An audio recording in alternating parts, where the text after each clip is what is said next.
The Organization of Afro-American Unity sees the only hope for the black man in America in a strong Africa, and the necessity of the Afro-American becoming inseparably linked with the overall program that's existing on the African continent. The two problems must be solved together, and the two forces must go forward together. And so the Organization of Afro-American Unity has a program to link the Afro-Americans with the Africans and the Africans with the Afro-Americans. When I say Afro-Americans, I mean those throughout the entire Western Hemisphere. This is our only hope. Our hope is in a strong Africa. And when Africa is strong, our position in America will be one of respect. But if Africa is weak, we will never be in a position of respect in America.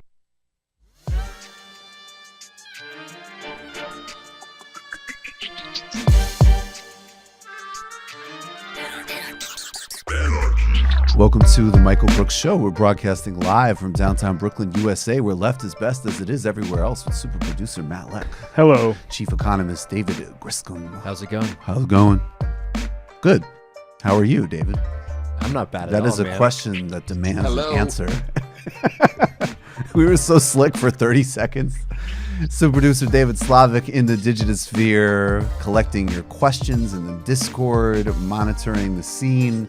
Forrest, Artesia, the whole crew on this week's program.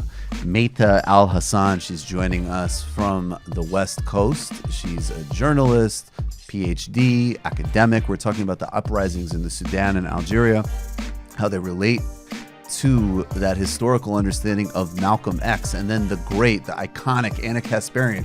We were with her in LA last week. Now she's with us in Brooklyn today. She's coming. She's here. She's in studio. She's already arrived. And we're gonna watch. This is the most YouTube shit I've ever said in my life. We're gonna watch her reaction to Dave Rubin's reaction of his reaction to her telling the truth about him. And then after we have fun doing that, we're gonna talk about why Joe Biden and Pete Buttigieg, they just get it so wrong in so many ways. Watching Pete Buttigieg interact with Al Sharpton, I legitimately think that the only other black person he ever interacted with was the police chief he fired. But we'll get to that and much, much more, including, of course, in the post game where we will do. Anna's going to stick around with us for all of it, for the debunk, for Bad, where that opposition figure's daughter from Venezuela is back on the scene. No good, really bad for you. No good and really bad for you.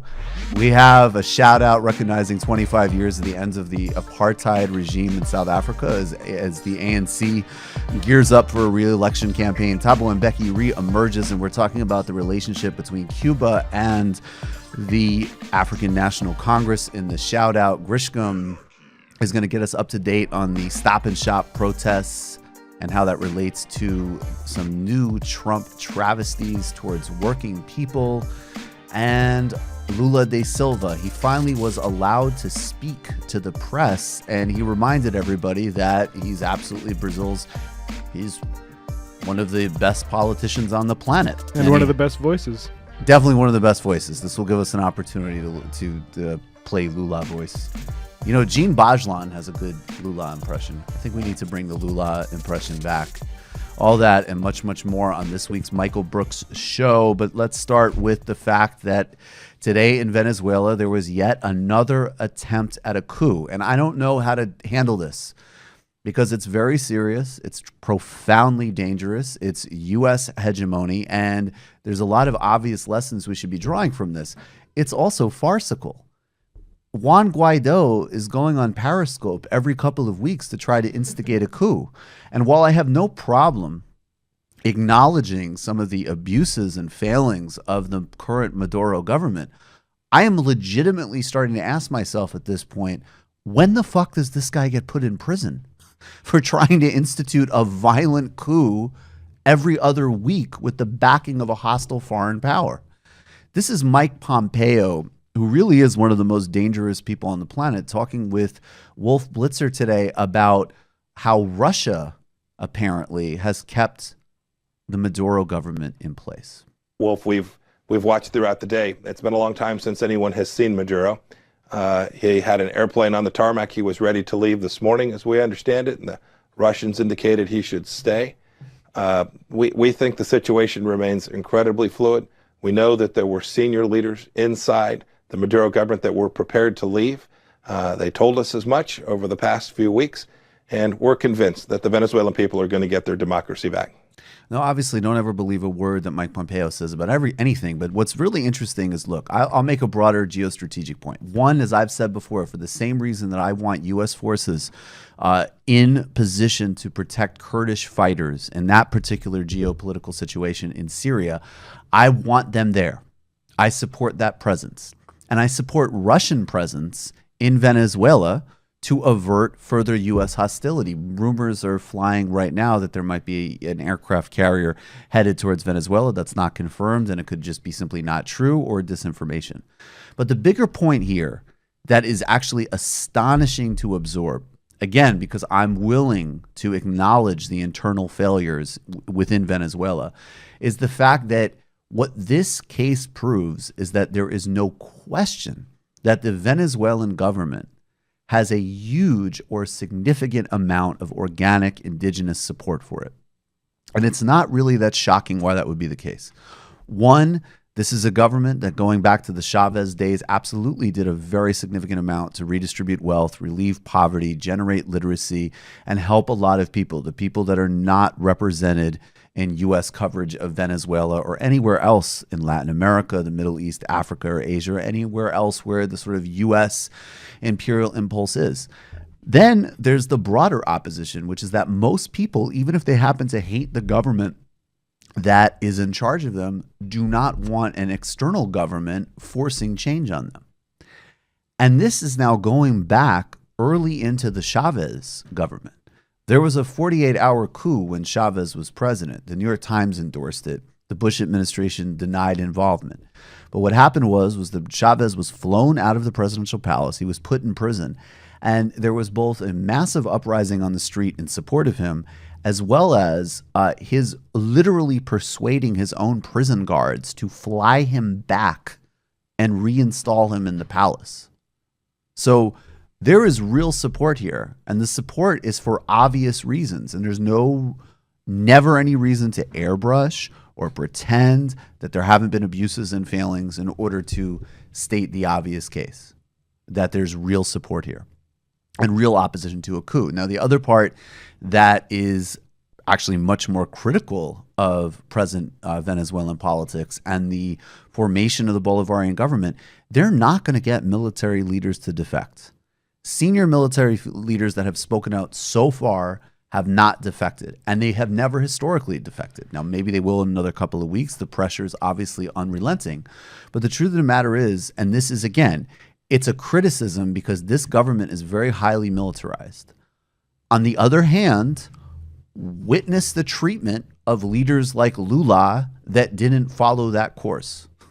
So if the Venezuelans are able to maintain this by cutting deals with cartels, by letting the military play a significant role in public and economic life, think of what you have done to the leaders in Latin America that have, quote unquote, played by the rules.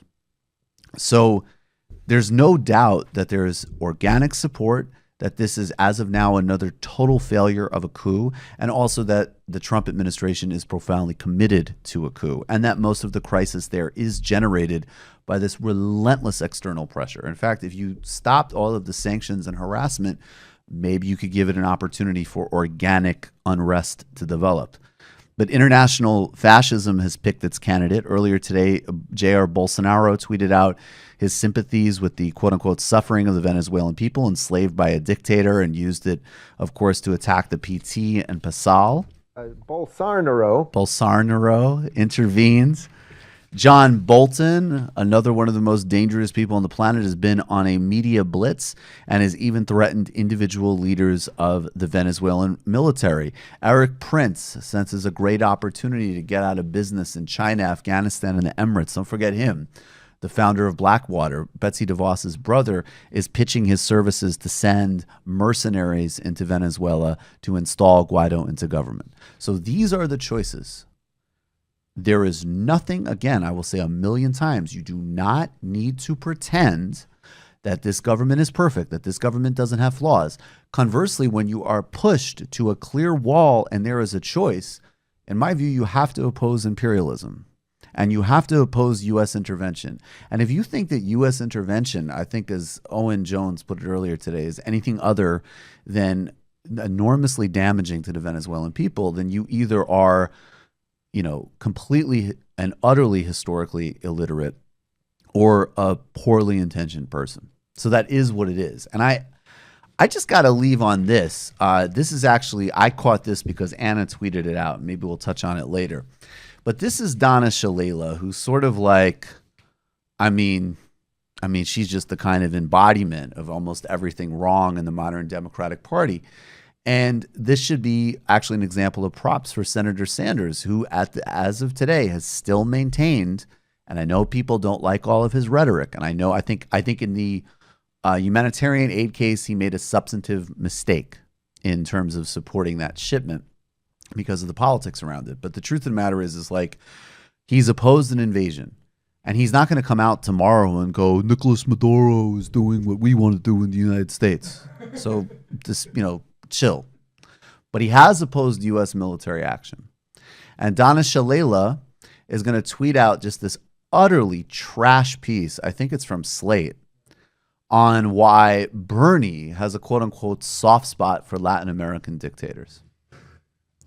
Now, Donna Shalala is a bag woman for the arms industry, for every far-right interest in Florida, which certainly have its own deep and profound sympathies for dictators in Latin America. And all of these things are not like each other. Like even the failings of these governments that are up in that shot, right? That's the leader of the Sandinistas, Daniel Ortega, who's now president of Nicaragua, and Fidel Castro, of course, and Nicolas Maduro. All of these people come from a place of resistance. And that resistance is not only justified, it's necessary. And it doesn't mean that everything they've done is right. And it doesn't mean in some cases that some of them haven't become horrible failures and abusive leaders. But if you can't understand the fundamental departure point between these leaders and a Bolsonaro or a Guaido or all of the numerous death squads and dictatorships and terrorists that we've backed in Latin America, once again, you're stupid or profoundly poor intentioned. And I don't know which Donna Shalala is. I don't know enough about her. I'm assuming going to go with blindly ideological and poorly intentioned. This is her and Debbie Wasserman Schultz. Man, we're really elevating the mood here. We got to see Debbie Wasserman Schultz too. Okay, go ahead. It's from March 10th. All right, this is from March 10th. But of course, he will not. The container that he put on this bridge to block it says peace. There is no peace here. There are only, on the other side of this bridge, hungry people, starving children, children who are dying. We have medicines. The community, the Latin American community, Colombia, 50 different countries have contributed to make sure we can save the Venezuelan people. Colombia, a government that got elected undermining the peace process with the FARC and is connected to the paramilitaries that have killed a huge amount of people in that country. So that's what the reality is. And that's why in times like this, you do need to be really clear, right? Like there's a difference between acknowledging the complexity of something, which I think we should all strive to do, versus just being like a nerdy pedant who's like, well, I don't know. You have to know in a situation like this, period. Let's get to the shout out. And later we'll do Bill Maher, who supports Venezuela, because that's a funny bit. All right, I love DJ Janarchy, but I can't take all the song today. Respect, I'm sorry. The South African people are celebrating 25 years of defeating apartheid, and there's a lot of complexities in the ANC's governance record. Obviously, there's a lot of factions inside the African National Congress. The economic freedom fighters are emerging as a factor. The DA is the sort of like pure representation of Western and traditional South African or white capital interests. And there's also definitely a huge corruption and xenophobia there as well. But also the ANC is one of the most important and iconic and successful and brilliant political movements of the 20th century. And we need to honor them and all of their leadership, not just Nelson Mandela, but there was dozens of leaders produced by this movement inside South Africa, and internal resistance, like the current president, Cyril Ramaphosa, who organized mine unions in the 80s to destabilize the apartheid regime. The exile leaders like Thabo Mbeki, who pioneered cultural diplomacy and coordinated guerrilla movements in Europe and Southern Africa. And then also the Robben Islanders, which is where Nelson Mandela was, and the other people who were in prison for like decades in some cases as they struggled against the regime. This is an interesting clip, though, because again, as part of like acknowledging the reality of some of these governments, Cuba and Fidel Castro were instrumental in defeating apartheid. And Nelson Mandela, when he was going on a global tours in the early 90s, and every single person wanted to meet him, and he was gracious and loved meeting with everybody, from the Queen of England to George Herbert Walker Bush, but he also made very clear that he was not going to skip Cuba. And not only was he not going to skip Cuba, he was going to thank Castro for his role in supporting the defeat of apartheid in very serious material ways, while, you know, as an example, the CIA, it's pretty well documented, tipped off the South African security forces where Nelson Mandela was hiding. So this is a clip of Nelson Mandela and Fidel Castro. And Mandela's kind of grouchy here, actually.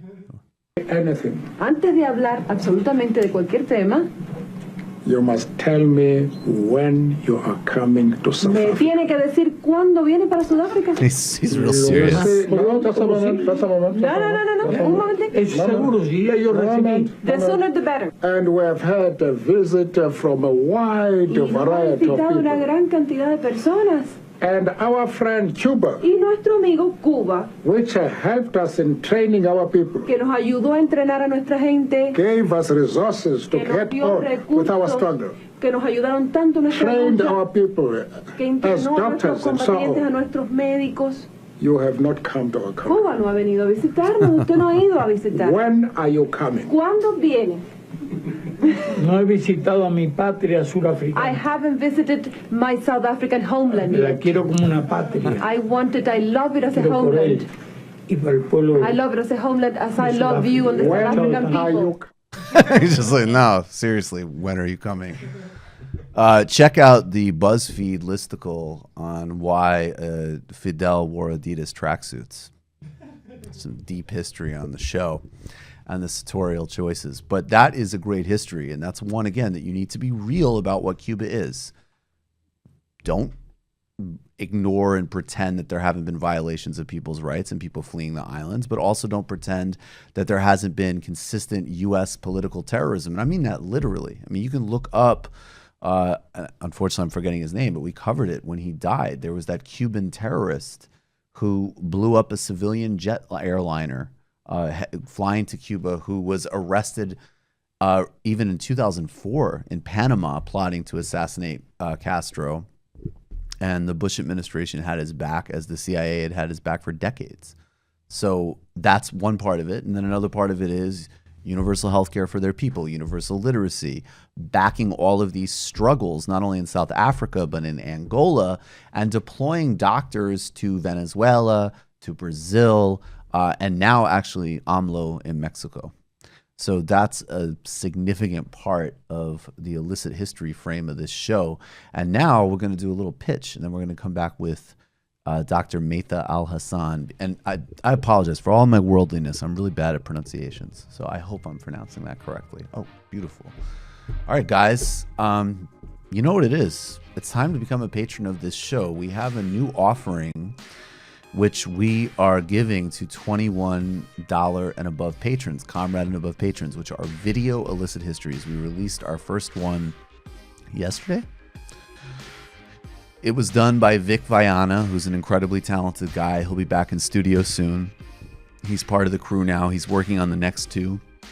The next two are going to be one on the history of Medicaid, which is based on the interview with Jamila Mishner, which was brilliant.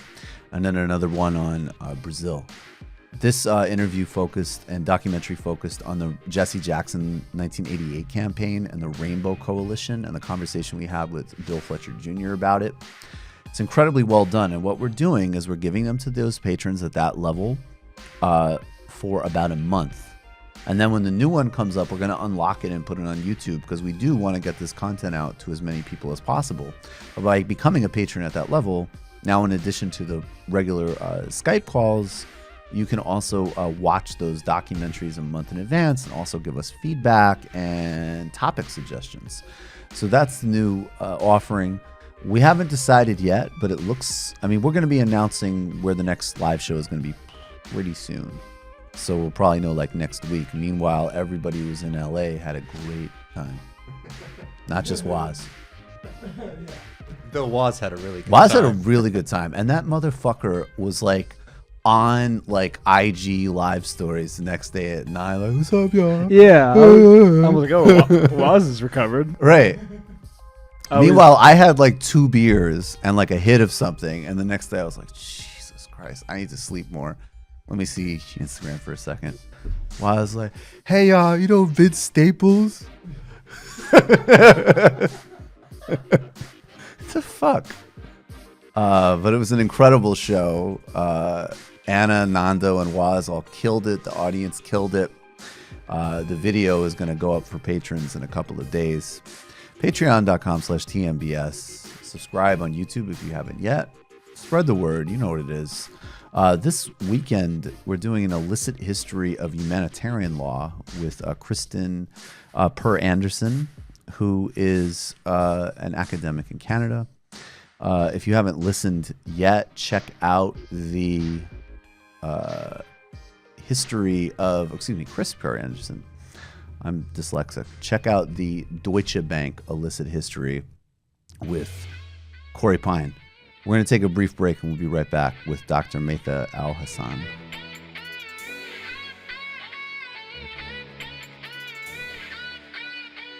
Welcome back to the Michael Brooks Show. Joining us now is Dr. Maytha Alhassen. She is a historian, journalist, and poet. And Maytha, how did I do? You did great. Awesome. You didn't trample over my name or give me a new name, so, thumbs up. So if you know the work of Marissa Barara-Darin, who is like amazing and everybody should. She's a brilliant lawyer and historian. She wrote a book called The Color of Money. And I've had her on the show like 3 or 4 times. And she's like, she's great. Like it was to the point where not only was I like butchering, it wasn't like just like, okay, it's the first time on, we don't know each other. It was like, I had spoken to her on the show multiple times before. We'd exchanged plenty of emails. She was a super good, and I would, every single time we would be about to start, I was like, I got it this time. And then I would be like, Mesa Barine, how are you? What did you say? I should just. Yeah, no, go ahead. I need to add the audio pronunciation on my website. That's a good idea. I'll just have that little tab. That is actually a really good idea. What I try to do, and I think there was some advantage because what I try to do is if I'm having a guest that I'm going to be concerned about how to pronounce their name, I try to find interviews with them, but you can't trust other Americans. But you were lucky because absolutely. You had an interview, I think it was like on the South African Broadcasting Corporation. And I was like, yeah, I think that is probably going to be the right way. Well, what's really funny about my name is that Arabs can't even pronounce it because it's not from the region that I'm from, which is predominantly my parents were born in Syria. And that name is a name that really only exists in Qatar and the UAE. So that's exactly why I have trouble pronouncing it. I mean, if you gave me a more traditional Syrian name, I'd nail it. I know. Yeah. I know. Just like my grandfather, you would have a hard time pronouncing it. Exactly. Just like him. Just like him who spoke no English. Exactly. Sometimes I actually feel like I barely speak English in a way. Can you tell me, before we wanted to touch on what's been happening in Sudan and Algeria, but before we get there, and we played some Malcolm X talking about Africa and the cold open, you're somebody who's actually done a lot of historical work documenting the connections Malcolm X as a global political figure. And these are two countries he visited. These are two countries he visited in really pivotal times. And I think it'll also help illustrate the difference of the kind of orders that are falling between like a 1980s kind of like right-wing, religious-oriented, military authoritarian leader like Omar al-Bashir in Sudan versus the kind of sclerotic remnants of a really proud revolutionary movement in Algeria. So can you talk about Malcolm X and his position relative to these places? Yeah, thank you for bringing that up. Malcolm visited the region, so Africa and what people call the Middle East. I sometimes call it North East Africa. In 1959 and 1964. We hear mostly about his 64 travels because that was kind of like the Disney conversion story, that he went to Mecca and then saw that everybody was praying together. So the alleged story is that he embraces quote unquote traditional Sunni Orthodox Islam and then becomes colorblind or transcends his vision around race that he inherited from the Nation of Islam, and that wasn't actually true. He went to the region in 1959. He visited Sudan, we know for sure. We're not sure about all the countries that he went to, but Sudan we know because he's mentioned it, that he traveled in 1959. He said, quote, "I was impressed the most by the Muslims of Sudan. Their religious piety and hospitality are unmatched anywhere. I really felt in heaven and home there." And he continued to meet Sudanese people in Lebanon and other places he was traveling.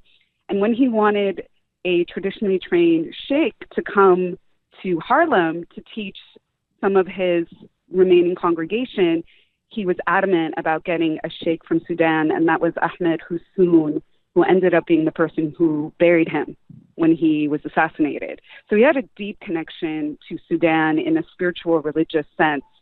And when it came to Algeria, for him, like for Frantz Fanon, who is a post-colonial thinker, was this incredible inspiration for what it looked like to shake off the shackles of colonialism. The French had been there since 1830, and there was a pretty violent war that was raged against the French, but it was such a worldwide event because it was this little country that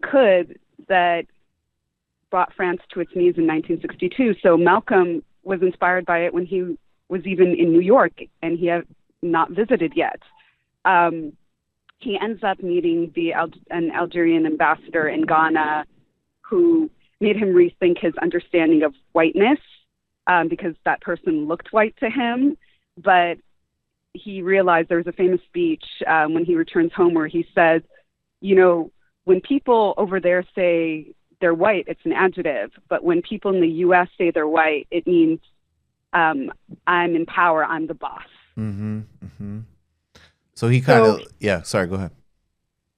So for him, he had this romanticized vision of this moment where most African countries that were colonized by European countries, France and Britain predominantly, were decolonizing. You know, Egypt in 1952, Sudan in 1956, and like I said, Algeria in 1962, and many more examples. But he thought that this was a moment that they could come together and work in solidarity to support each other against the U.S. and against the treatment of Black Americans in the U.S., which he defined as domestic colonialism. So yeah, and it kind of like, and to me, in my frames, I would say it's interesting the way it sort of like materialized as politics. Like instead of like the sort of like metaphysical teachings on the nature of whiteness as like some type of like spiritual sort of like state created by literally by like a big-headed mad scientist. It's one of my favorite stories in the world, actually. The Yaqub, the Yaqubs. I see a lot of Yaqubs around me.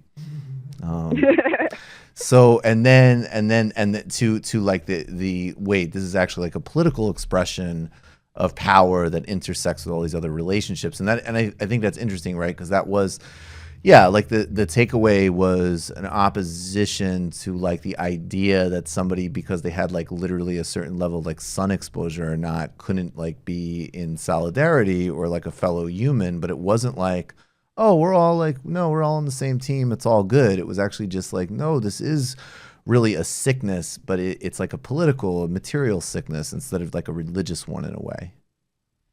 Yeah, and, you know, interesting enough, part of what he writes in his observations that rarely gets quoted is that he saw Islam as a way to get white Americans to be cured from this cancer of racism. Right. So he recommended that for them more than he did anybody else, because he was like, this needs to be clearly eradicated. And if I see what I see in front of me happening in terms of people that I would classify as white, and they see me as their brother, how can I shift that perception and the order of power in the U.S.? And for him, you know, he really did try to marry Islam and decolonial Pan-African politics. So some people after his death really only like to carry one sort of thread of his story. And I think it's multiple things that he was interested in doing. I don't recommend religion in general to many people because it would be hypocritical of me because I'm not religious. But I do recommend Islam to Sam Harris, like really strongly. That's something I've advocated for. What my goal in this interview is to be invited to a future tribunal critiquing Sam Harris. Tribunal. So, yes.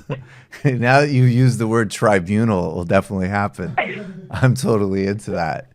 Let's talk about something more exalted, though, than him, but we'll definitely talk about him in the future, particularly as this book comes together. I would love to do that. What's happening in the Sudan right now? Yeah, so there are a lot of shifts every single day. But at this moment, there was supposed to be a transitional council that was supposed to be military and civilian, but the civilians do not trust the direction that the military has taken it in, and so they've called for an all-out transitional civilian council. So backing up to this, a couple of weeks ago, Omar al-Bashir was ousted by the military. And the military, thinking that was going to repeat the playbook that had happened in most Arab countries, you know, Sudan is Arabized. Mm-hmm. I would call it an African country, but it had been Arabized. They thought that they can win the favor of people by ousting Omar al-Bashir and maintaining the same structure that it had and maintaining the same political elites that had existed and exploited people. And the people don't want that. So the people are savvy enough. You know, we're in a post-2011, post-quote-unquote Arab Spring, or what more people tend to call it, dignity revolution moment, and people saw that they had to call for more than just the ousting of a leader. They needed an entire uprooting of an unequal social order that had existed prior to the regime that they have a problem with, that has been incredibly corrupt. You know, same story in Algeria, you know, but they just had two different breaking points. And for Sudanese people, it started out in December 2018. There had been years of protests against this government, even when it was violently repressed and put down. But in December 2018, in the outskirts, a city called Atbara, there were protests against the tripling price of bread and the incredibly long lines for bread, for fuel, limited cash flow, and then it ended up spreading to Khartoum. And that's when there was a little bit more international attention. But they've been consistently on the front lines calling for a uprooting of this regime that came into power in 1989, but the whole military apparatus, and for civilian rule. They see what happened in Egypt and they're like really savvy about it. I just wanted to. I mean, that's what you said, but I just wanted to like bumper sticker it. What is the? Yeah, please go ahead. I just want to go back because I think people either don't know or don't remember the play out of things, which is that the Egyptian Revolution was January 2011. Actually, pretty soon after, Mubarak, who had ruled for decades, resigned. Well, he was ousted by the military, and then they had general elections, and the Muslim Brotherhood won. And there were some massacres that happened, a pretty large one, in fact. But during this time, people had resisted that regime because they saw it as incompetent. Things weren't changing economically, socially for them. And unfortunately, the Muslim Brotherhood did get elected democratically. And then the military came in and deposed Mohammed Morsi, who was the president and has been ruling ever since. And that's SCC, who was one of the first to call Trump when Trump was elected, congratulating him. Al-Sisi, very tight with Trump, and also in the past, I don't know currently, but I know had at least received some consulting advice from people around Tony Blair. So this is like that kind of person. Can you talk, and now you could, please start to bridge to Algeria so we can talk about Algeria as well. But I'm really interested in, you talked about the bread price and austerity. What's like the labor union dimension of all this unrest? First thing I should say is I am not an expert on Sudan or Algeria, and I can point you to so many people who are, but what I have been studying, as you know, because I sent you the book that I worked on that came out in 2012, is social movements, youth involvement, and uprisings across the quote-unquote Middle East, North Africa. So what was happening is that, let's back up a little bit. Sudan was producing oil, but most of that oil came from South Sudan. And that was a big driver of economic stability, even though this government was lining their pockets. But South Sudan, as we know, ended up seceding in 2011. And at that point, the government had really no money to subsist on. And taking the advice of, the notorious IMF, International Monetary Fund, instead of finding other avenues to produce wealth for the country and distribute resources, they introduced austerity measures. Mm-hmm. And that included removing subsidies that they had for wheat and electricity. So there were protests against this, and people were not watching. There were protests at the same time in 2011 when South Sudan seceded, 2012, 13, and then again more recently 2018 because it got to a breaking point. So I don't know if I answered. No, that's perfect. That's perfect. Necessarily, but there is one of the organizations that people are pointing to now is the Sudan Professional Association, which is an umbrella of professionals from different sectors. But it is civil society, tends to be a little, middle class, like doctors, but that's an umbrella. But there's so many other movements and organizing groups that are involved in this movement.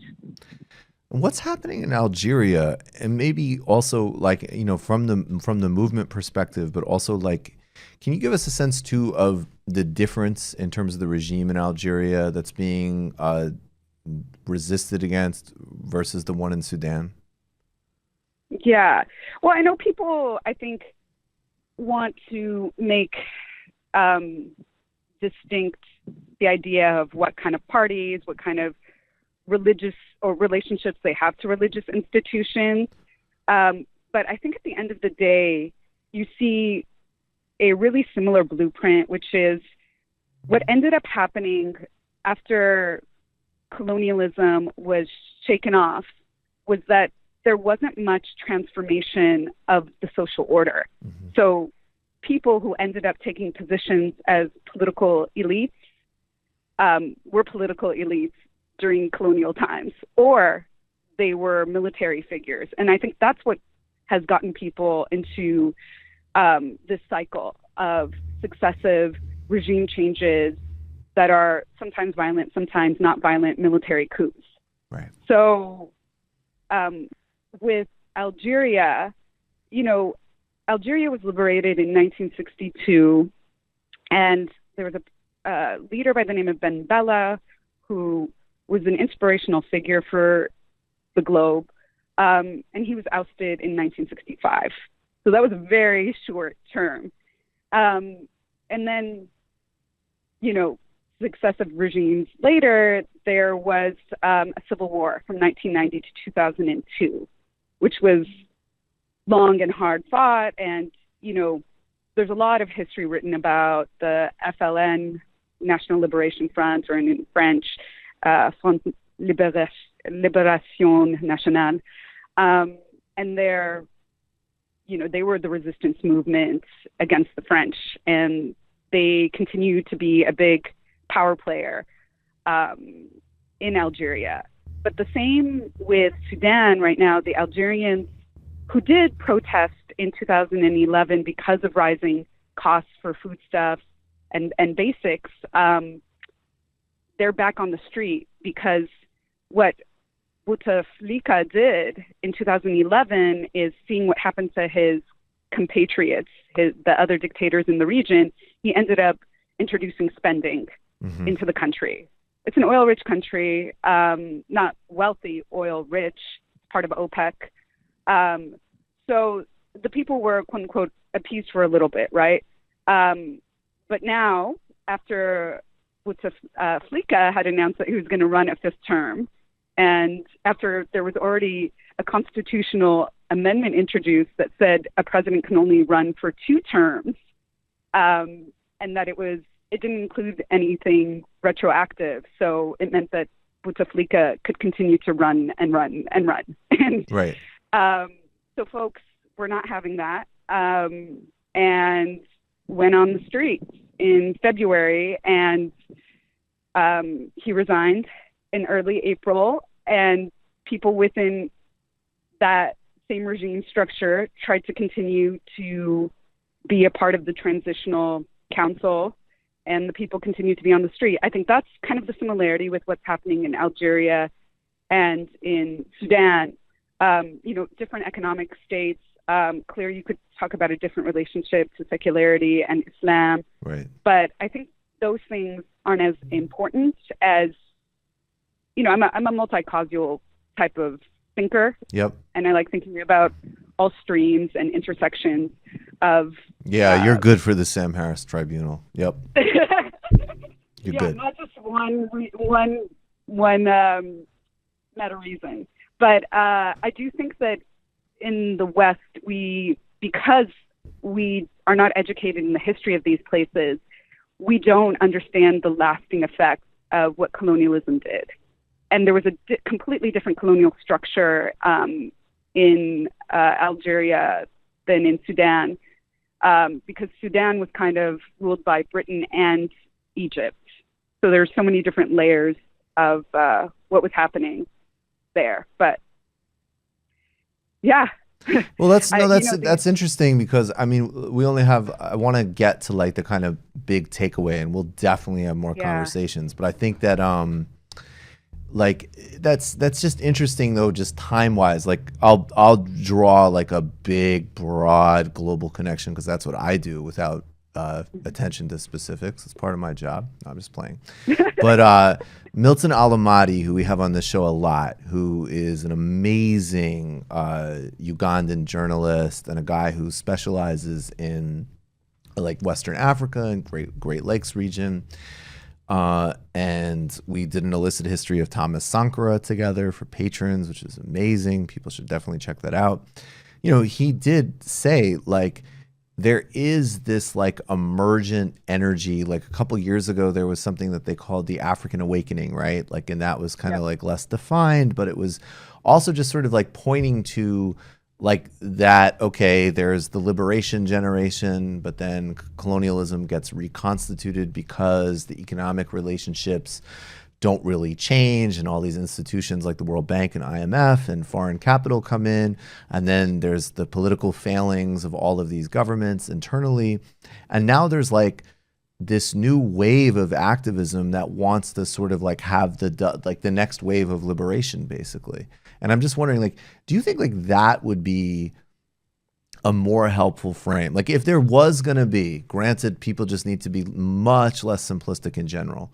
But if people were at least able to start looking at like protests in Sudan as an example, and instead of just kind of slotting it as like, oh, well, you know, there's just like another random protest happening in another random place with another random bad leader, they started to see, no, this is a sort of constituting of a new political energy, of rising generations of people that have, you know, in some ways, actually, in certain ways, maybe economic demands and senses of objections to austerity that aren't, at the very least, they're not alien to things happening in the West. And there's a huge amount of political innovation and energy there that we could all draw from.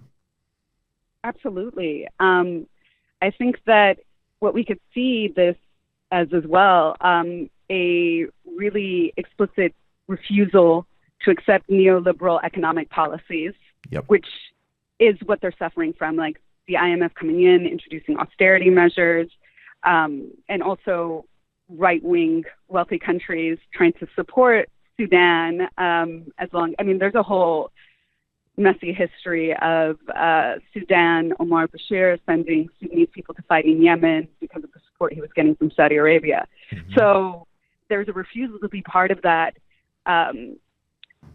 that devastating violence as well, because that involvement is also unpopular in Sudan.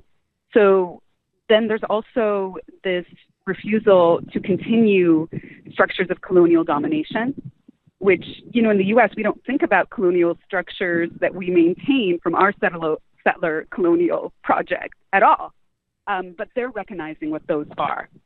And I think another takeaway is that they do see these, they do see that the military is not the solution, which is a big shift from the 2011 moment, and that civilian rule, you know, most of the signs that you see, which there's tons of signs, chants, and art in Algeria and Sudan as part of protest culture, do say freedom, peace, and justice. Mm. Even as they are being tear gassed, hit with rubber bullets, killed on the streets, and being brutalized in hospitals, they know that civilian rule cannot come by violence. And I think that's different than the way that we romanticized armed struggle in the decolonial moment or decolonizing moment. And, you know, I adore Malcolm, and I would never tell anybody what their struggle should look like, but there was a romanticizing of armed violence as being the only way to shake off colonialism. But we're in a different moment. Yeah, we're definitely, like, even just for super practical reasons, we're in a very different moment. Maytha Alhassen, Dr. Maytha Alhassen, she's a historian, she's a poet, she's an activist. You can find her at the Young Turks. You can find her at your college campus. You have a link to all the ways that you can find her work. It's really, really important, really fascinating stuff. And well communicated in a way where all this complex stuff is actually very accessible, which is very rare. If you're like in this game, you know that that's really rare. So I really appreciate your time. Thank you for letting me talk for like 90% of the time. That's your job. And also well done, because I don't usually let that happen, according to the feedback that I get. I do hear background chatter. I think I need to be in the studio to see people's faces. You definitely need to be in the studio. Well, when you visit New York, you'll come in the studio, of course. Well, you'll be in the studio for the Sam Harris Tribunal. Yes. Oh my God, please. Can we also have, what are they called? Little mantles? Like the judge things. I'm so sorry, gavels. But actually, Matt, can I get a little call to prayer? Maybe we could play some. Oh my God! I can totally do an adhan for Sam Harris. Yes, I want to really Muslim this up. I want to throw a lot of bad ideas at that guy. Oh, yeah. I'm the mother load of bad ideas. All right, Maytha, I really appreciate your time. We'll talk to you soon. Thank you so much. Thanks for having me, Michael. Take care. All right, guys, here's what we're going to do. We have a segment to get to, and that is David Griscom. Look at him. Hey, David, do you want to start doing economic update segments at the live show? I could do that. I've been amazed that you haven't asked, actually, to be honest with you. Well, he said, oh, I could do that. I can pretend that I... Don't you think it would start things off really hot if we did a financial news? Just read the ticker for 30 minutes. Yeah. Matt, do you ever want to bring back the Regulate segment? Or do you want to find a new segment for yourself? I thought about doing a segment called Steven Crowder Can't Dunk. Maybe we'll test that out in the post game. Maybe something weed related. No, not this time. Okay, all right. Steven Crowder can't. I'm just thinking maybe you might want to broaden the parameters of it. You don't want to actually talk about Steve Crowder every single week. No, I think I do. Okay. All right, to each their own. David Griscom, Richard Wolff isn't here, so you're free to go. Hell yeah. Did you watch his review of your work that we posted on YouTube? Of course, I was there. It was good. But how was it in the reenact? How was it like watching it on screen where he sort of methodically dissected you? I was prepared for it. And as I always say, bring it again, Wolfman. I was about to say... We're going to go for a round 3 on I was about to say you took it like a man, but not very mature. All right, David, go ahead. What's up? Yeah, I just want to talk about some of this really great news that happened over the last week. The Stop and Shop strikes. Successful now, we can say, Stop and Shop strikes across the Northeast. And these are really significant. I mean, we're talking about one of the largest private sector strikes that we've seen in years. Around 31,000 workers went on strike, 240 stores. And Stop and Shop, especially in that area, very much runs the grocery game. As you know, we've seen more and more, these kind of crucial services to the community are being controlled more and more by smaller groups. And, Stop and Shop is controlled by a Dutch company, Ahold Delhaize, which last year made $2 billion in profits. So this year they came forward with a new plan that basically very sneakily cut benefits for workers. They made it seem like people were getting a raise, but in fact, because of the major changes to their health plan and because of changes to the way that people are getting paid. So currently people get paid extra for working on holidays and on Sundays. And especially those Sunday hours are very important for a lot of workers who, if you're a working class person, you budget your time and you know what shifts that you need to get to make your end goal at the end of the month. Anyways, they were going to cut those. And I mean, we're talking about pretty significant changes to people's health plan. One worker who was interviewed on Jacobin magazine, they saw their monthly payment to their health plan was going to go up from $20 a month to $100 a month. Their premium, which was $700 a year for them and their partner, was going to be going up to $1,500 a year. And some people saw even higher increases. So this is a very significant move. And again, this is something we should really talk about a lot more. This is where we see that corporations are able to control people's lives in an outsized way by controlling their access to healthcare, because that's a significant right and an important thing that people need to be able to access, and to have it be so arbitrarily controlled by others is wrong. So anyways, 31,000 workers went on strike, and the community came out in full support for these people. People were showing up with food for them. And this is a really important thing. The strike fund, which basically allows people to continue getting access to money during the strike, got over 1,000 donations just from the community itself. So that's huge. And they were able to win their demands and to maintain the rights and the privileges that they fought for years. It's an absolutely significant thing. It's very exciting to see. And we see, again, when you strike, you win. Now, I wanted to juxtapose this, though, to something that just happened yesterday.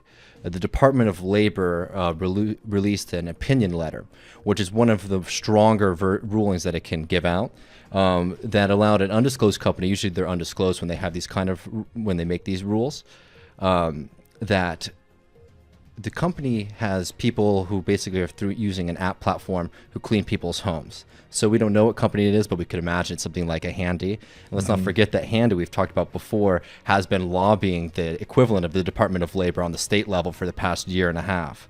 Anyway, the Department of Labor said that they can now treat these people, these gig workers, as contract employees. which mean independent contractors, which means that they don't have to pay in Social Security, that they don't have to pay attention to the minimum wage laws, that basically all the workers' protections that we fought so hard over, since the beginning of this country, they just start to disappear. And you see how there's always this dance of deregulation that's going on, especially when, you're able to come up with new and creative ways to categorize workers. Now, I'm bringing this up in the context of the Stop and Shop movement because Stop and Shop owners said that it's really difficult for them to compete in a market where other grocery stores are not unionized. And we see this kind of competition between unionized and unionized labor. And what's happening more and more as one, union density has dropped, and two, corporations are coming up with clever ways to avoid having to give their workers protections and also to atomize them so that people aren't going to the same workplace. They don't know each other. They don't have that same kind of solidarity. They can now pay people less, and there's less likely possibilities of people going on strike. So what we're seeing now, just like Stop and Shop though, the concentration of labor in this country is becoming tighter and tighter. We have a few companies, Amazon, Walmart, Stop and Shop, that control important aspects to our daily life. The workers who maintain those systems are so crucial to capitalism. So being creative, or even just bold, like they were in the Stop and Shop case, has such a massive effect because people have to get their groceries, they have to eat, they have to have access to food. People need access to all the other things and all these other services that are provided by these major corporations. So being creative in the ways that we're able to hit these sort of nodal points of the system actually has a lot of opportunity.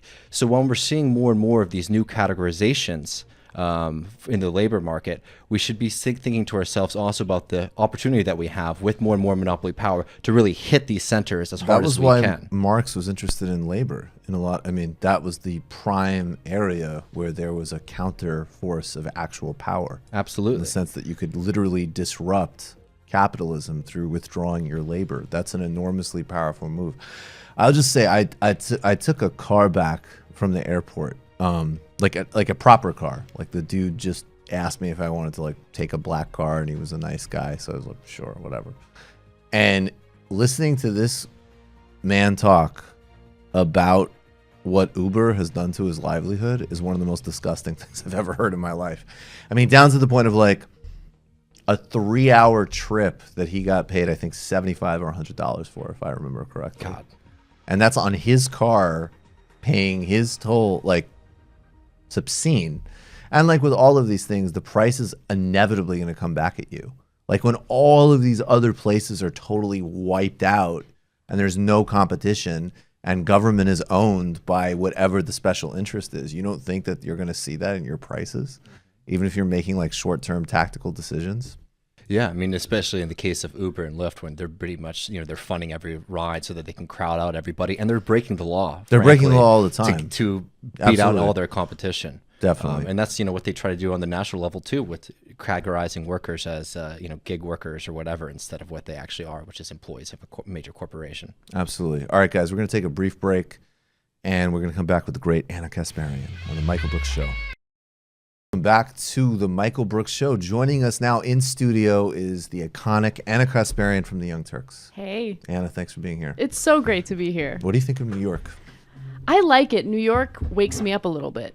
Right. I think I'm very used to the routine and the laid-back nature of LA. Every time I come here, I feel like I'm not doing enough. I'm not doing enough. I need to work harder. And I need that. I need that motivation. Do you really need that? I feel like you're pretty on it. I don't know, I feel fairly on it, and when I was in LA, I kind of appreciated no man, just have a lemon, it's cool. I'm still it's so funny. Want an avocado, maybe a handful of almonds. Yeah. No. I'm yes, I do. Thank you.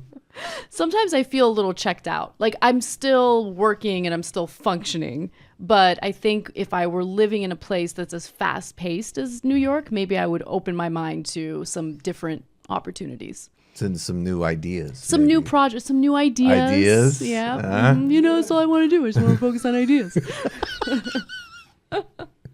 We just have to get this out of the way because we know, look, we're going to talk about this Lula interview. We're going to talk about Pete Buttigieg and why. I mean, he's absolutely my least favorite person running for president in the Democratic side. I don't know. Who is yours, by the way? Who do you hate the most?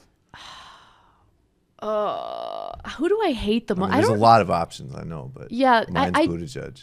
I don't hate anyone, but I do dislike Buttigieg. I think he'd probably he's not number one. I don't know if I want to disclose it. I don't know if I'm undecided at the moment. Oh, all right. Look, I gotta be real. Okay, fine. I'm gonna keep it real. No, it's all right. It's cool. You don't have to keep it real. I don't like being barred from interviews. Oh. So, but with that said, I can't say that I hate her. Right. I don't hate her. I think that what she did was just beyond problematic, especially given, what occurred with Donna Brazile and Hillary Clinton, just some of the manipulation behind the scenes. That's not cool. If you're a progressive, you need to be open to challenging questions, especially from someone who actually is open-minded toward you. But anyway, that's a completely different If you're story. going to be progressive, you should be progressive, like in a steady way. Like you should be super progressive. Especially because you have some ideas. I actually didn't mean to use the word ideas there in reference to Dave. But she has important things to say when it comes to U.S. intervention and regime change and all those things. By the way, for anyone who's wondering what the hell I'm talking about. You're talking about Christian Gillibrand. Well, actually, that's a good contrast. Christian Gillibrand has absolutely no interesting ideas about U.S. foreign policy. So there you go. True. Yeah. But yeah, Tulsi Gabbard, she has important things to say, and it would have been, I wish things would have gone down differently, but it is what it is. It is what it is. No, that was incredibly whack of her. And, I get that some people relate to her in like a super intense way. And I don't know. I guess I relate to Lula in an intense way, but he's a political prisoner who brought 40 million people out of poverty. Like, I feel like anybody's running for president, including the ones I really like. Right. You got to be in a position to constructively criticize them. And I think like what's funny to me about, I'll just say this about Tulsi, and I'm not really, because I think, again, at this point, I've definitely given her due. And not only have you given her, I feel like the first time we talked, I was the one going at her, and you were more like, wait a second, like there's actually some really good stuff here in this record, which is true, right? Yeah, like definitely. You're 100% right. So I like what she said about Venezuela. I like the video she put out about Ilhan Omar. But on the flip side, like there is a very strong belief amongst the people who are seriously fanatically devoted to her that like, and by the way, there are people fanatically devoted against her too. Yes. That is true. Yep. But like they think like, oh, she's at 1% in the polls, but like everybody who sees her is going to have the same reaction to her that you have to her, not you, like you. And that's just that's almost never true of anybody. So Right. the concerns that you were raising are the concerns that she would need to seriously answer if she was going to build like a left primary lane. Yeah, exactly. And you know what would have been powerful if we had that conversation, I was part of that interview, and she just told the truth, right? Or because here's the fact of the matter. We all change. We all grow. We change our positions. And so, if she looked me in the eye and said, I absolutely 100% do not agree with torture, my previous comments on torture were misguided, whatever it is, I would have so much respect for that kind of answer 100%. and that kind of self-realization. So it is what it is. But I don't know if I would say that she's the one I dislike the most. I just think that there are a number of candidates right now who are running with this progressive label when they clearly are not progressives. They're not progressive. And and Buttigieg certainly falls under that category. Oh yeah, Buttigieg. I mean, I have no substance or reason behind it other than he really fucking annoys me. But we'll get to that. But first, Dave Rubin, Dave, if you're watching this, stop fucking impersonating me impersonating you. It's enough. And people who see this will know what I'm talking about. He was on a British show. I don't know the name of the British show. I don't know how important it is. What's No Filter? Wait. No Filter is my No show. Filter is Anna's show. I think he was on Sky News, if I'm not mistaken. Oh, well, Sky News is trying to be like the British Fox. And so he was on this show with this British guy. And I'm sorry, I should, whatever. That's the amount of this British guy with the blue shirt. And Dave... That guy kind of looks like he could be Jake's brother. You're not progressive, are you? Say of course in a British accent. Of course, Dave Rubin's a moron. So, Dave, finally, and I would speculate that Dave maybe has heard this stuff before. I'd also would say that this is all opinion, Dave. This all opinion. Everything is opinion. I'll keep saying that because I think Dave has his mind on some things. I think Dave's like, we could be leaving things on the table. There's a lot of studio equipment at these places. This is him watching you tell what, in my opinion, is the truth about him. Right. And his reaction. And now... I'm going to go ahead and say it's not an opinion, it's fact. And if he wants to come at me with any type of lawsuit, please do so. I'm just saying because... And name the Young Turks. You know I have receipts, homeboy. Yes. You know it. Oh. And look, before we get to the video... delicious. Yes. Before we get to the video, let me just say, I also have some, self-awareness. I hate the way I sound in this video. Aw. It's genuine and, the passion in which I make my case is real. real. Yes. But with that said, I sound unbearable. I don't agree. I think you sound clear and concise talking about an unbearable person. But regardless, and no offense to you, Anna, but the real takeaway of this clip is his facial reactions. That's what we're watching for. Go ahead. Can I please finally tell the truth about why he left the Young Turks? He wanted to make a 6-figure salary to host a 30-minute-a-week show when everyone here, because we work for an independent news company, was getting paid far less while working 12-hour days. That's why Dave Rubin left the company. And now all of a sudden he's getting funded by the Koch brothers, and all of a sudden his opinions are very different. He has no political identity. He is not an honest actor. He is not an intellectual. He is a fraud. That's who Dave Rubin is. I wish I knew how she really felt. Boy, that's. God. I'm sorry, pause it. Is there ever a time where he doesn't go to not only the hack line, but the hack line that the hack would be like, all right, that's a hack line. Like, ever. This motherfucker goes there. Always. All right, please finish. How she really felt. Boy, that's. But no, quite where to begin. Fraud, lazy, avaricious, immoral. You wanted more money. First off, I never asked for. It's so silly to even, unfortunately, to have to talk about these little nonsensical things because I like talking about ideas, not about people. I never asked for more money. That's number one. I left. I told them. I can't believe he must not watch the critics, right? Because if someone calls me out, rightfully so, for using some lame, tired argument, then I would be hyper aware of it and I wouldn't use that argument anymore. But he's still doing it. He's still saying ideas. I just want to talk about ideas. What are your ideas? I want to know what his ideas are. I haven't heard a single idea from him. Well, my idea is that we should talk about ideas. The main one is that Muslims are destroying Europe. Muslims are really bad, but there's also other things that we could talk about too. That's number one. I left. I told them I was leaving and I left. There were no negotiations. That's it. Actually, my executive producer, who I brought with me, they offered to double his salary if he stayed. So together we would have made more money if we'd stayed. But that has nothing to do with nothing. Does it make you angry? I would say no. It's kind of pathetic, really. I'm not funded by the Koch brothers. I wish I was funded by the Koch brothers. That would be nice. I wouldn't be wearing H&M underwear. It's like this is what I'm talking about. It's that sort of endless hysteria, attacking people, attacking motives. Nobody's interested in that anymore. I really don't think people are interested in that. I think people are super interested in that hysteria and the conflict.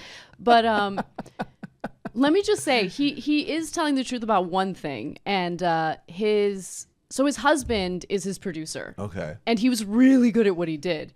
And so when Dave Rubin wanted to leave, we wanted to keep his husband because he was good at production. And so I don't know for sure if they offered to double his salary, but I know that he was offered a raise. And Dave Rubin was so insulted by that because the company was basically like, yeah, you can go, Rubin, but we want to keep your husband and we'll pay him more. And mind you, this entire time, Rubin's like lobbying them to pay him more, pay me more. I'm going to do this really lame 30-minute-a-week show on social stuff. It's like The Daily Show, except it's not funny. And it's also like Talk Soup, except it's not the 1990s. Double my salary. Jeez. And there's nothing wrong. There's nothing wrong with leaving to go make more money. Yeah, definitely. One of our great producers actually got offered to go work somewhere else and make more money. She left. Good for you. We're not hating on you for that. But my attack toward him was because for 2 years straight, he was bad-mouthing us over and over and over again. And I'm like, I can't take it anymore. I have to say something. How did that work? I mean, he built his whole brand on trashing you guys for years. And then was it just like, I mean, I get it. Like it's like in much smaller, like you can't respond to everything, obviously. So was it just like a conscious decision to like just be the better people? So... Or was it because of your lack of interest in ideas? Honestly, at first, as I've talked about before, I was hurt more than anything because we were friends. And so it was weird that he left on good terms. We're still friends. We're still hanging out. And then out of nowhere, he goes on Rogan's show. And I think that was the very first time he publicly attacked us. And he never named me. He would just say the Young Turks, or he would specifically target Cenk. And so I remember texting him and saying, what are you doing? Why are you doing? We're friends. Why are you doing this? And why are you making things up about us? He's like, well, I'm not talking about you. I'm just, I'm talking about Cenk and TYT. Oh, see, he didn't have his line yet. Yeah. You should have said, I'm just talking about my ideas. About my ideas. TYT. Yeah. I have a lot of ideas about TYT. And the thing is, like, I'm kind of half the face of TYT. Right. I mean, that is a pretty incredible, like, you are literally on the fucking Twitter account, right? Like, isn't it like a photo of you and Cenk? Yeah. Yeah, that's like a pretty outwardly facing part of the whole brand. Yeah, exactly. So, and then look, after watching that video the first time, I enjoyed it. And then I felt bad. I felt bad because you can see the hurt in his face. You can see like it was like a gut punch, and I felt guilty. And I said, you know what? I've said my piece, and I don't need to go at it anymore. But you keep reeling me in, Michael. I know. You keep reeling me in. Godfather 3 it every time. It's too funny. He's also just, I mean, it's not just that he's a piece of shit, and we're gonna look at this for a second, but it's also that he's like a conduit for so like. And I don't know why, because to be honest, like I didn't really watch him when he was on TYT. Because he was terrible. Because he was terrible, and also, it was just like, yeah, I just don't catch everything, right? And it wasn't like I ever saw a panel and thought like, Dave made a good point. So that's true. But then I noticed that was like this guy, first it was like he was building his whole brand on like, I'll be the dumb guy that Sam Harris can whine about being mistreated with. And of course, that immediately, I'm like, because I am like Sam Harris. Nope, don't buy that bullshit. Totally toxic figure in our culture, period.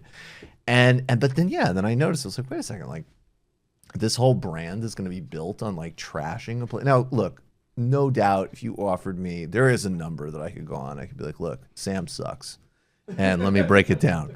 But I would do a good job at breaking it down. I would have my brief mastered.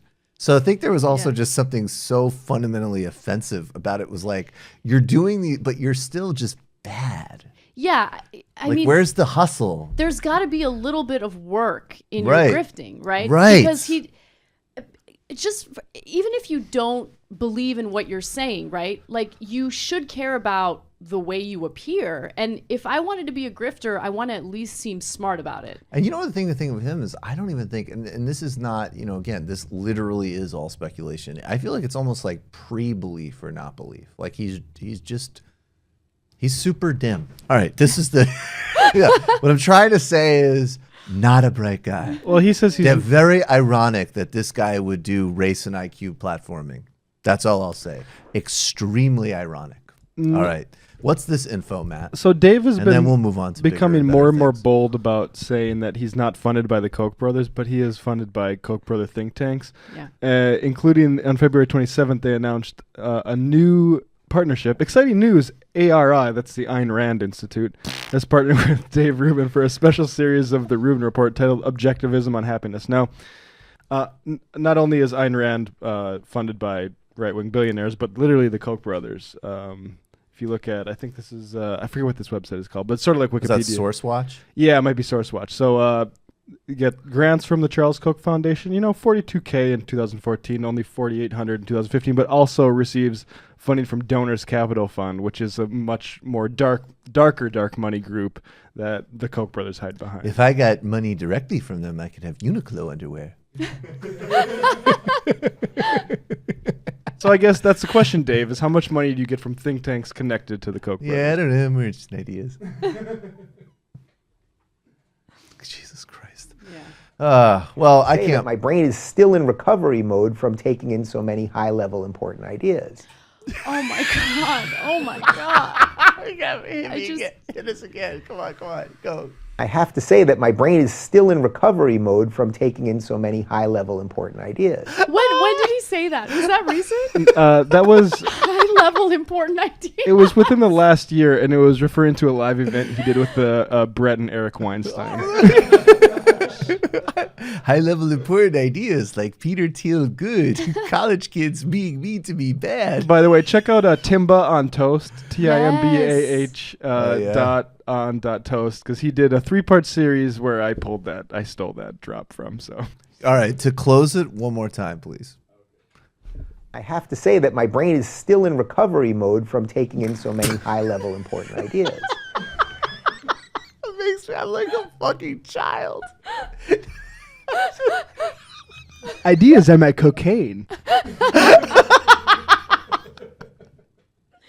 Wait, you're turning it into like an early 90s backpack rap? Like, ideas of my cocaine. Unbelievable. Care about those guys, it really just honestly doesn't matter. It matters. It matters a lot. He knows it. Oh my God. All right. Let's talk about the complete opposite of Dave. Let's talk about Lula a little bit. So I follow this case very regularly. What is your impression of it? I'm curious. Are you talking about the corruption case? Yeah, just Lula in general, because I know I obviously have hustled on it a lot, and I'm curious the feedback.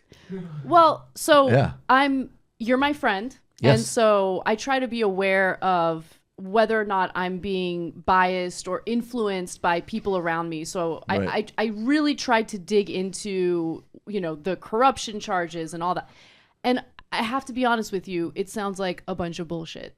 It really does. I mean, it all hinged on one individual who was given, a plea deal to say all sorts of things about Lula and his corruption. And what I know, and I mean, obviously not to the same extent as someone like Lula, but what I've experienced personally and what I've seen in America when it comes to people who want to fight for the working class and who want reforms and revolution, the way that they're treated by the mainstream media, the way that they're smeared, the way that they're attacked is very real. And those in positions of power will use their power to just smash any individual that they disagree with or any individual that puts their position of power in jeopardy, right? And we saw it to some extent with Ilhan Omar. Definitely. Right? Definitely. And so I just know that whenever it comes to someone who's looking out for the working class, they are always a target. And it doesn't matter how popular they are. If corporations or people with any power want to go after them, they can and they will. And that's the risk that you take. And what I thought was so powerful about Lula was he's still willing to fight, knowing that he's put himself in a huge disadvantage by doing so. Yeah, I mean, and I always make the point too that, like, look, I think that in a position, again, it's sort of like, I mean, it's very different than Venezuela, but like the truth of the matter is the man is in prison. And he was barred for running for an election, which I think he definitely would have won. He was leading by double digits in the polls. He's still just a good politician, right? Like, just even on that level. If he was still in government, if the Workers' Party was still in government, if the social movements in Brazil were saying, like, no, we need to have like a little bit more critique, then that's one thing, right? But we're in a really extreme situation where democracy's been reversed there, where he is a political prisoner. And also, I would say, and this is where I'm transparent, like, I am shocked that the amount of resources they've put into building a case, this is all they have. Like, it blows my mind. And my position would definitely be, I'm totally transparent about this, that like if they found some relatively low-level corruption, which also has to do with like how Brazil is run, I would still 100% support Lula, right? Like, so the first major scandal that he was embroiled in when he was still president, which he survived, was his party was paying off smaller parties to vote. And ironically, voting on things like increasing the minimum wage and all of these types of things, right? But that's how politics works there. Right. And what I think is incredible is that there are people who in the United States would be like the first ones to say like, you can't criticize Joe Biden for going to, do a fundraiser with a Comcast lobbyist. Like, that's how campaigns are run. And not everybody can be Bernie Sanders, and you should be an adult. Then they go to a context which is even more like brass knuckle, hard to deal with, literal, like, okay, give me a fucking duffel bag, set up a party for me. Like, that's how it works. And people come into power, they navigate that system, they deliver huge things for real people. And at the time, they're praised for becoming pragmatic. That was like when Lula first came to power, it was all like, oh my God, look at him. He was a radical, but now he knows how to work the system. Well, that's what working the system means. Right. Like, it means that you cut deals. It means that you make peace with power. It's just that they made peace with power in a way that, as I always say, lifted 40 million people out of poverty. I don't know how much that can be underscored. Right, exactly. So it is amazing, because I remember when we did a story on Brazil and specifically what happened to Lula on the Young Turks, there were a number of our viewers who tend to make excuses for corruption here in the United States, arguing vehemently against what Lula allegedly did, right? And it was just amazing to me because, I mean, look, if you are okay with the type of corruption that we have here in the United States, and this corruption hurts the working and middle class, I mean, we've talked about it over and over again. If you're okay with that, then you have absolutely no leg to stand on when it comes to how politics works in a different country. Now, you could make an argument if there is real evidence other than one person's testimony that Lula, did something horrible and corrupt. But had he done something horrible and corrupt to benefit himself rather than these tens of millions of people, then maybe you have an argument there, but that's not what happened. That's not what the evidence is. And right. The evidence is like how money, and money was funneled to campaigns, and that's how things work. And also, right, like, and what they have him on is like a middle class condo, like literally, like that's also what's incredible about it is like you look at the footage and you're like, okay, like that definitely looks like something. I mean, meanwhile, again, Obama, Clinton, they're going and giving these massive, speeches at Goldman. Right. They're partying with Richard Branson. Tony Blair is literally advising a Kazakh dictator on how to spin a massacre. And that's all legal. So we need to like redefine our anti-corruption conversation. Absolutely. One question that I've had, and you would probably know the answer to this, we get a very skewed image or view of what the Brazilian people think about Lula. And I'm curious, following his arrest and his imprisonment, what was the majority public opinion? Was there any type of uprising in Brazil in response to it? Well, I mean, it's really contradictory, right? Because it's like, on one hand, I think the polling was split, almost like 50-50 on whether or not he should go to jail. But then he, again, had like a significant lead in the presidential race. And there was also a recent poll that came out that showed that like a I cannot pronounce that word. Plurality thought that he was the best president that Brazil had ever had. I think though, like, first of all, there's a segment of voters in Brazil that are like literally, I mean, they are Lula to Bolsonaro voters, which is bizarre, but that's like the Bernie to Trump, right? Like that exists there too. And I think also if what people need to prepare for and think about, it will be different here, of course. But as you were saying earlier, I mean, look, if Bernie Sanders becomes president, there is going to be a unremittent war against him from every single faction of institutional power in this country. And so you had, yes, the economy slowed down under Dilma, whatever, but like you had a turning point in like 2014, 2015, maybe even earlier, where the entirety of the press, the entirety of the establishment went to war against him every single day without any type of broad alternative messaging. So yeah, that's going to have a real impact. That's going to take you from leaving office. I think he left office like 85% approval rating to down to like late 40s, upper 40s, early 50s. I think he's ticking up a little bit again because of how he's handled this, which is mind blowing. It is mind blowing to voluntarily be like, all right. The strength of Lula is amazing. But just going back to what you said about Bernie Sanders, if he wins the nomination, I think you're absolutely right. And I think we're already seeing the mainstream media and its tactics. For instance, the type of questions that Bernie Sanders gets, I have no issue with them per se, but they're obviously very different from the types of questions that other candidates get. So, the last town hall that he did, there was a woman who asked him about Soviet Russia and, just completely mistaking Soviet Russia and communism with some of the socialist programs that Bernie Sanders is pushing for.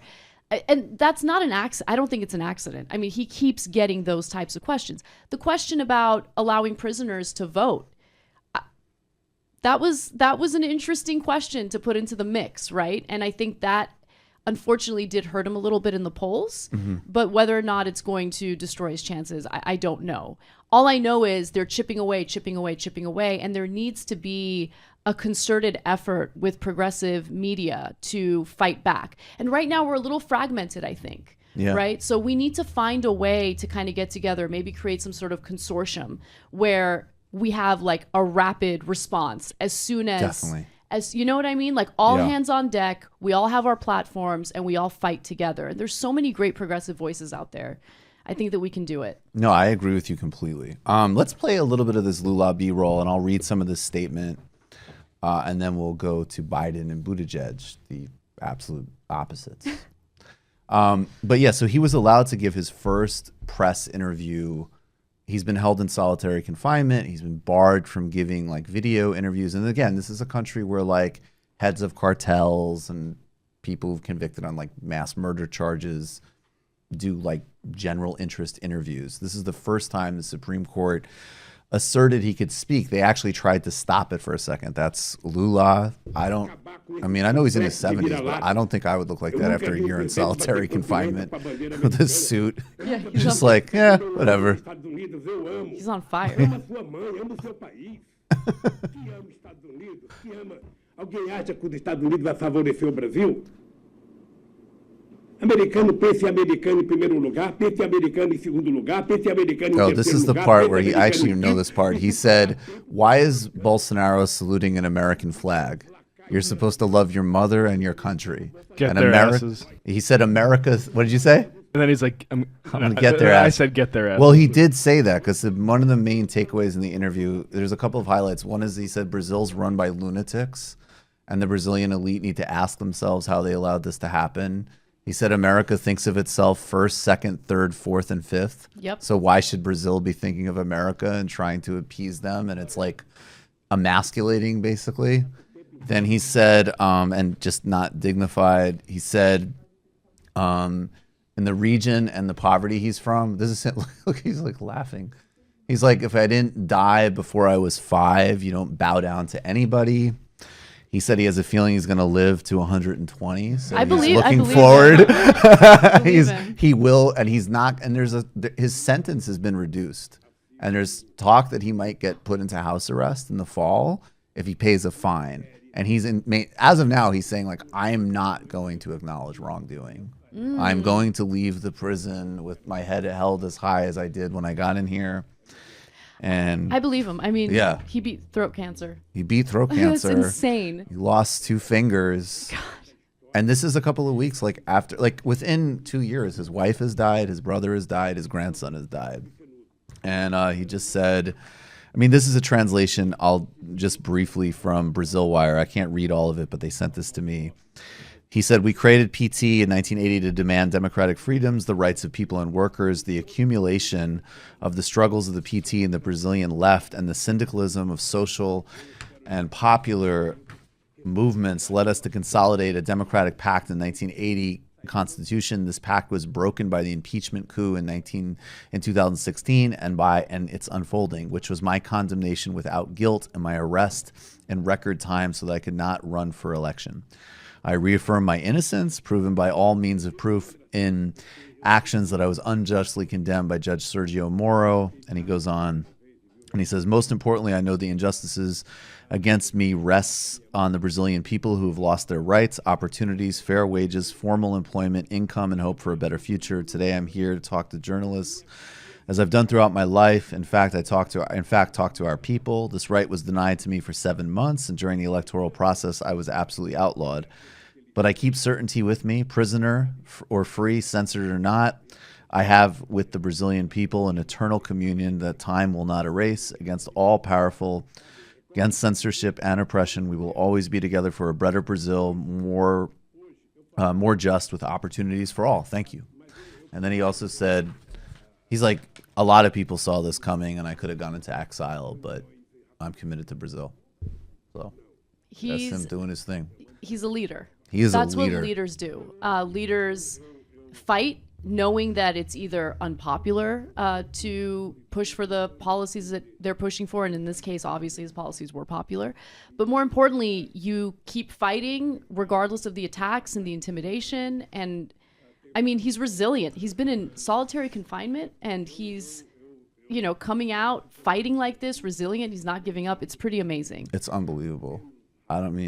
It's mind-blowing. Yeah. And I don't know if it's been released yet, but I know some other people that I have connections with are going to be interviewing him in the next 10 days. So he's going to be continuing to do his thing. But it's just amazing to, it's one thing that he's pissed. It's another that he still kind of has his good cheer. Mm-hmm. That's mind-blowing to me. Yeah, he's still for sure.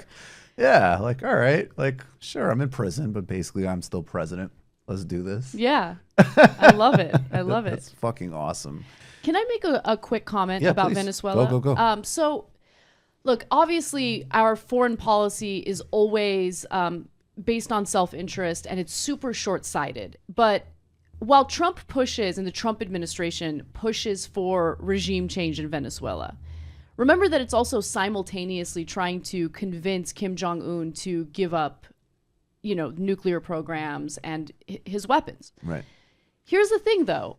If you are pushing for regime change and you show what America is really all about, why would someone like Kim Jong-un want to give up, his missile tests, his nuclear weapons development? Why would he, right? Because the United States over and over again has shown itself to be a bully, especially when there are resources at play, especially when there's something to gain off of regime change.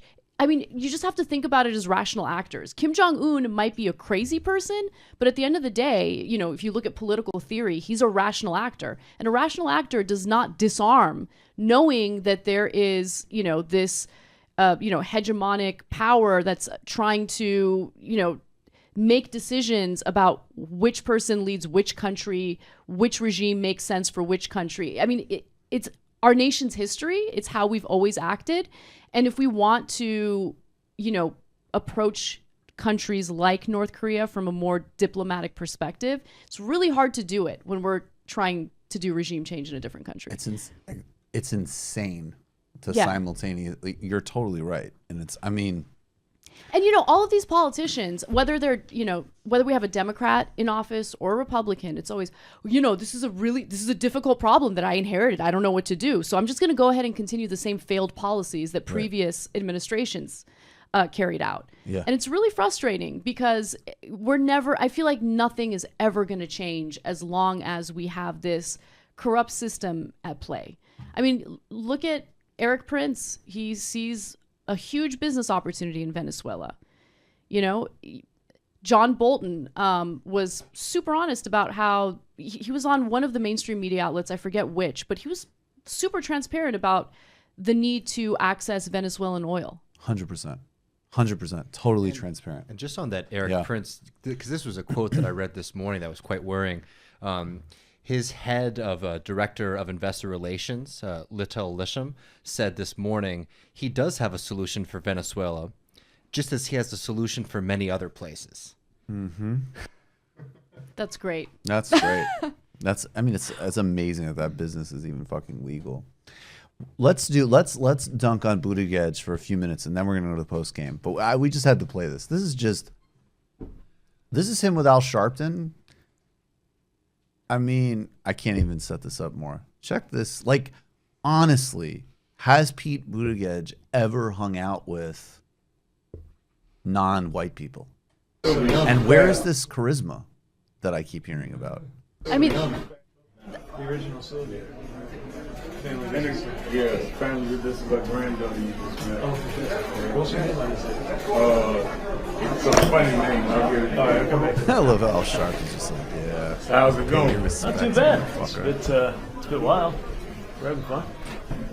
Did you expect to get this kind of momentum? Not this quickly. I mean, I believe we had a good message. I believe it would go well, but the pace of it is more than we planned on. So, now we thought it would take longer for us to get to where it was worth somebody's effort to poke holes in us, but that's happened a little more quickly. So it's a good problem to have, but now we've got a responsibility to make sure we're organizing on the ground and then getting ready for any kind of, air war coming our way too. Air war. Always with the war thing with this guy. What does that even mean, air war? I don't know, like getting bad ads. Air war is when you're reminded that you have some racially charged stuff to deal with in your mayoral The past. air war, which is why I'm here, Reverend, because we fired a black police chief and then his lawyer said I lied about it. Do you know that story? Yeah. Yeah, break that down. That's fucking wild. Yeah, so basically there was... Do you want the whole context with the tapes and everything? Yeah, I mean, I mean, whatever. Yeah, take it. It was TYT Investigates. Yeah, right, that was right. TYT Investigate. Was that Klippenstein? Jonathan Larson, who's the head of the Investigates team. Yeah. So what they found, now, just to give you context, prior to Pete Buttigieg, holding office in South Bend, there was an issue where police officers, South Bend Police Department, were caught on tape saying terrible racist things about the police chief at the time. And the police chief at the time was the first African-American police chief in South Bend, Indiana. And so the director of communications for the police department came across the tapes and was concerned about it. And so she draws attention to it. And then at some point in the middle of this whole, kerfuffle, Pete Buttigieg gets elected. And so everything that he did in handling it after that seems to be a little disastrous. First off, the people of South Bend, and at this point, everyone on a national scale wants to hear those tapes. They want it to be released. And so the argument is, there's been a number of arguments. Oh, well, there was some concern that they were recorded in an unlawful way. Or, no, we can't release it because we're in the middle of an investigation and it could hurt the prosecution. But how could it hurt the prosecution? I mean, the prosecution needs to hear those tapes in order to decide what to do with these cops. Right. But either way, in the middle of all of this, Buttigieg decides to first fire. He tried to fire the police chief who was targeted in those tapes with all the racist comments. And then when the police chief said, no, I'm not gonna step down, Buttigieg decided to demote him. So that was one of the issues. The communications director for the police department was eventually fired. Why did she get fired? And then there was one other woman in the TYT Investigate story who also got fired. But there were just a number of weird issues surrounding Buttigieg's actions. And it appeared that he was attempting to protect the police officers in question. Mm-hmm. Now, this is a story that's still developing, and I'm still open to, a possible outcome that doesn't make him seem like he's a terrible person. But right now, he's looking pretty bad. Well, and the thing that I also heard today, and again, you need to follow up on, but that his excuse for firing the police chief was that he was under an FBI investigation. That's his latest excuse. Right. The police chief's attorney, okay, it's his attorney, sure. Although I have to say, attorneys might spin. Attorneys don't usually lie about something like that. His attorney just was like, no, he wasn't. Yeah, so... Which is extra. If he actually was that bold and that, I mean, we don't know, but that's an incredible discrepancy. Right. Buttigieg first said something along the lines of, oh, there was misconduct. And it was super vague. It just seemed like there was something shady going on. then I heard an excuse about how, he was mistreating his subordinates. And so who are his subordinates and how exactly did he allegedly mistreat them? Are we talking about the police officers in question who are on those like, tapes? hey, stop saying racist stuff about me. Right. Whoa. Yeah, I don't know. Right, That's the right, thing. right. There Right, are we don't all know. sorts of weird, vague answers from Buttigieg, but I think that it's also indicative of who Buttigieg is overall when it comes to this whole race, because he's vague about everything, right? He refuses to be specific in terms of policy. He refuses to be specific in terms of, what he stands for. And maybe decades ago that would be okay, and you can run on your so-called values, whatever that means. But in reality, we're in a completely different political era where people are super aware of what you stand for, what your policies are, whether or not you're lying about your support for something like Medicare for all. And Buttigieg has never said he's in favor of Medicare for all. I'm just using this as an example. You have a bunch of politicians who say, yeah, I'm in favor of Medicare for all. But people are so aware of what's going on that they'll follow up and they'll see, the statements that follow. And usually the statements that follow in interviews is, well, maybe a public option, and there's a bunch of equivocating and stuff like that. So I don't know. Buttigieg just, he annoys me, but the media and the way that they treat him annoys me more because they prop him up. Right. And I think that was a point I made to you before, right? Is that he is in the sweet spot, like in this establishment, elite, I'll even say liberal and coastal, whatever. Like their version of superficiality, which they don't understand to be superficiality, but it is. Mm-hmm. It's superficial to obsess about where somebody went to college. It's superficial to obsess about, again, I wish I spoke multiple languages. That's cool. But that isn't like, that's not going to make my healthcare affordable. yeah, it's not going to get you healthcare. It's not going to get college. It's not going to cancel debt. It's not going to cut military spend. It doesn't fucking matter. Their signifiers, their versions of superficiality are so deep with this guy. Totally. And it's kind of disgusting to watch. It is disgusting. As you were making that point, I was thinking of a meme that I came across, and it's just it's a meme that has almost like a split picture. One side is Buttigieg, the other side is Beto O'Rourke. Right. And it just says the I don't really follow politics starter pack. Right? That's so good. Because that whole they're young and they're dynamic and they stand on tables when they're making their points. Like those are the superficial things that the media loves and, some uninformed Democratic voters love as well. It's like, but he's charismatic. I don't care. I don't care. Obama was super charismatic. He was a great speaker. I remember being at the DNC in 2008 and I almost cried out of happiness, and I was so inspired. But what did he deliver? And, that incrementalism is not enough. We need more, especially after the Trump administration. And if you don't deal with the conditions that led to Trump, you can get rid of Trump. See, that's the thing. The last thing I say about this is it's like, the question is deep. Like, I think there's a very good chance that Trump will go in 2020 because he's incredibly unpopular and he's a milk brain, right? And even I think there's an argument to be made that maybe literally Hillary Clinton was the only person that could have lost to Donald Trump, right? I think there's an argument you could make. Now, he might win. I'm not don't get optimistic about that. But that being said,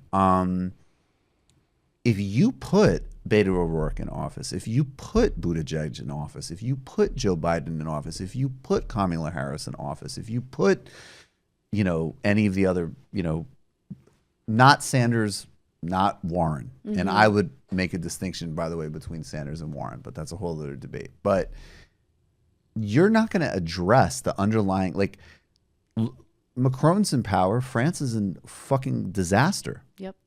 And the Front National is still a major threat. So what happens in 2022 and 2024 after you've unburdened yourself of just the fact that this, grotesque thing is president? And I get it. Yeah. We all want this guy to go. He's disgusting. But if you don't get rid of those conditions, you'll have Trump-like things And I think that is the debate inside the Democratic Party. I hope that's a debate. Right. I'm worried that... or inside us. Yes, maybe not yes. the party, but those of us who are voting in this Yes. primary or Definitely, whatever. definitely. I think Yeah. that's the debate happening right now among those who want real reform, real change, and those who just want to go back to the way things were because their nostalgia is more important to them than improving the conditions for working class and middle class Americans. And again, going back to the point that I made during our live show, the media keeps, and even people in the media that I tend to like and most of the time agree with, they keep making this point for Trump that's completely fabricated. It's completely false, that the economy is doing really well. And, you know, Biden's a nominee. He's going to have a tough time making his case because the economy is doing really well. No, it's not. No, it's not. Right. I don't care about the GDP. Absolutely. I don't care about how well the stock market. I mean, I do to some extent. But what I want to know is, all right, well, what are middle class and working class Americans making right now? What are their wages, especially relative to inflation? Are people able to afford housing? No, they're not. People are really struggling. And this is not whining and crying about it. This is not asking for a handout. It's asking for our taxpayer money to actually go back to the American people and help us, right? Rather than push for regime change in Venezuela. How much are we going to spend on that? How much have we already spent? Exactly. Exactly. And just the amount of wealth concentration is just incompatible with democracy, let alone socialism. Exactly, Right? Like, yeah. you could worry about the D part of that equation. We're going to go to the post game. We're going to talk about Joe Biden. We're going to make fun of this.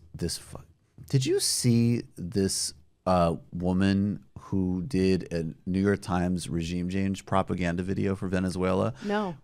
And she's just like an internet comedian, and they didn't reveal that her dad is like a major figure in the opposition. Oh. And then when it was called out, her dad was like, "You're being sexist." Oh, come on. Of course. So she's back, and we're going to talk about her. She's in the bad segment. Ben Burgess, bad, not good for you. Ben Burgess is going to do a debunk, and then, we'll get to everything else. So, guys, become a patron today, patreon.com/TMBS. That's how you get all of it.